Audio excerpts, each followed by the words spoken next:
Look at this beauty. I need this set so much. No, you don't. But I do.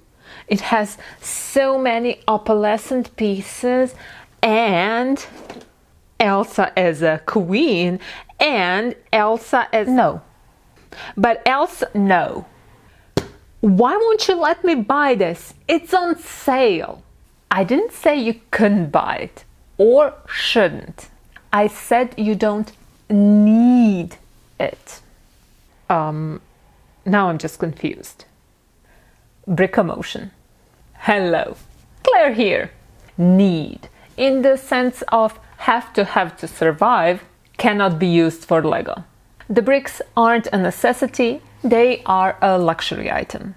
Therefore, any Lego set you might want is exactly that. A want, not a need. Okay, so I'm allowed to buy this now if I simply say I want it? Having a want is fine. You are allowed to want things.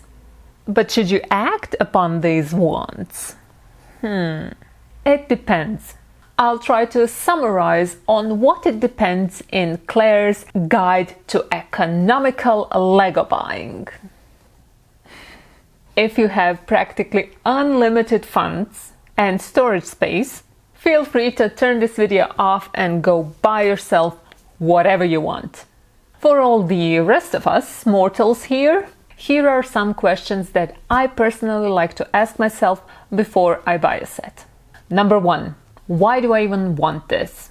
Is there a specific part I want? Do I like the set because I like the movie? Or do I want it simply because the hype for it is through the roof?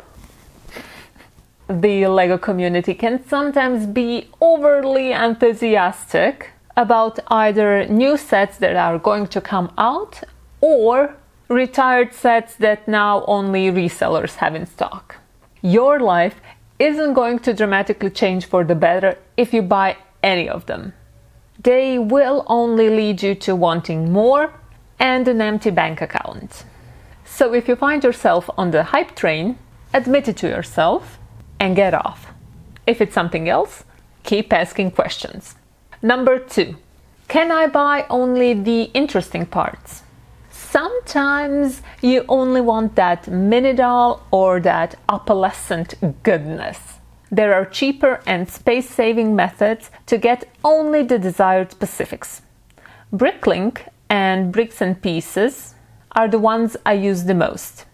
Bricklink is a secondary market of individual Lego pieces as well as Lego sets, and individual sellers are located all over the world. Bricks and Pieces is a service that you can get directly from Lego, but only in specific countries, and you kind of have to dig through Lego's website to even get to the service. And then it's not really friendly for novice users or more experienced ones, or anybody. Recently, I was collecting a sample of each Lego color currently in production, and the only representative of Satin Trans Bright Green was a Lego Video shoulder pad. The set was expensive and otherwise uninteresting for me. On Bricks and Pieces, I was able to get 3 of them for under €2 total. Oh yeah! Number 3. Am I buying the parts for a mock? Do you know exactly what you are going to build and when you are going to have enough time to build it? Do the colors you have chosen work together well? Are you sure? I once bought €400 worth of reddish brown bricks. I wanted to build an underground fairyland and a fairy tree. Lots of fairy related stuff. What I didn't do is check if the colors I wanted to use are going to work together. And then it turned out they didn't. I had to abandon the project. and the bricks are still sitting there in a box, and that's it. Be smarter than me. Check everything. And if you need to abandon ship on the project, do it before ordering. Please. Number 4. Can I afford it? This one should be obvious, but it's crazy important, so I'll still mention it. Regardless of if you are looking for a set or just a few pieces, keep your finances in mind. There was a time in my life where I couldn't write off Lego as a business expense, and I didn't know Bricklink existed. The Lego Friends debuted, so you know it was 2012, and I wanted all of them. All of them. I couldn't afford all of them. Instead, I set a new goal. Get 1 mini doll of each of the main friends. With a little help of Brickset, another great Lego resource, of what girls were in which sets and how much do the sets cost. I then calculated the cheapest way to get all 5 of the girls and bought only those sets. Mission accomplished. Number 5. Can somebody else get it for me?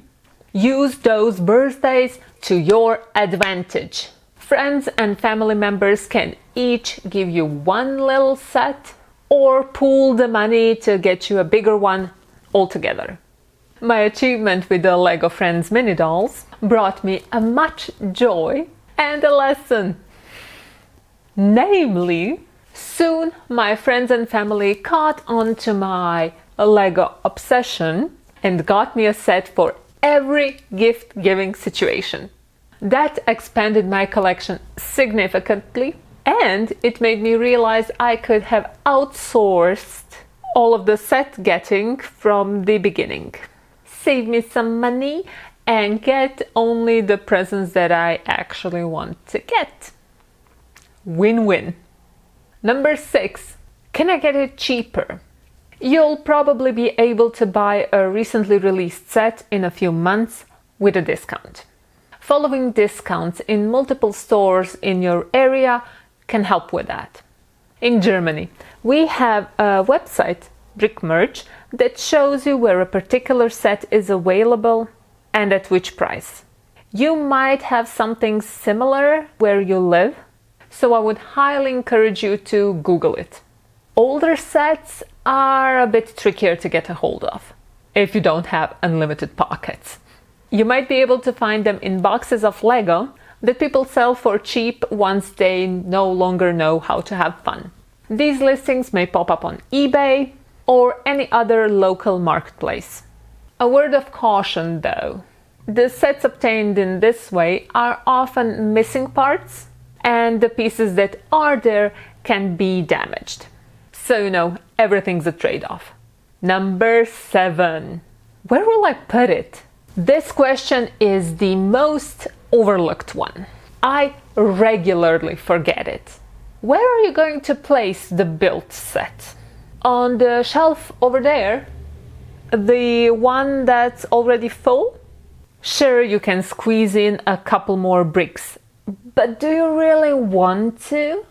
There is a point of set density at which a shelf stops being nice and starts being, oh, so you collect Lego.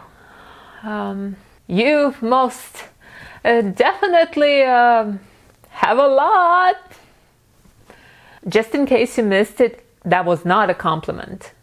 Don't buy things you have no room for. And I mean that in general. I personally struggle with this point the most. And my solution so far was mostly to move to a bigger apartment. That is no longer an option for me. I will need to get rid of some things before I buy new ones. Yes, I am aware of the irony that I am a Lego YouTuber that is trying to convince you to not buy as many Lego sets. Yeah, I know. The point of these questions is to help you filter out the sets you really want and can realistically afford, in order to then be satisfied with what you have. I've developed them the hard way, and I'm sharing them with you so you can take the easier way. One that doesn't lead to a life full of regret and a house full of stuff you do not need. Until the next time you click on one of my videos, bye bye. So, I want this set because it includes this awesome Elsa in her coronation outfit, and it has a bunch of opalescent blue pieces, and I love it.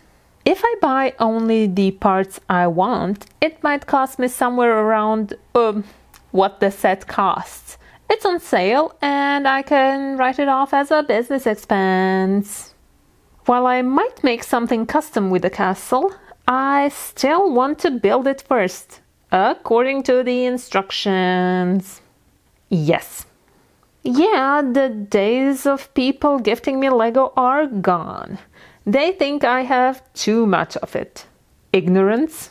Yeah, it's on sale. And that means I'm allowed to buy it according to my own guide. Yes.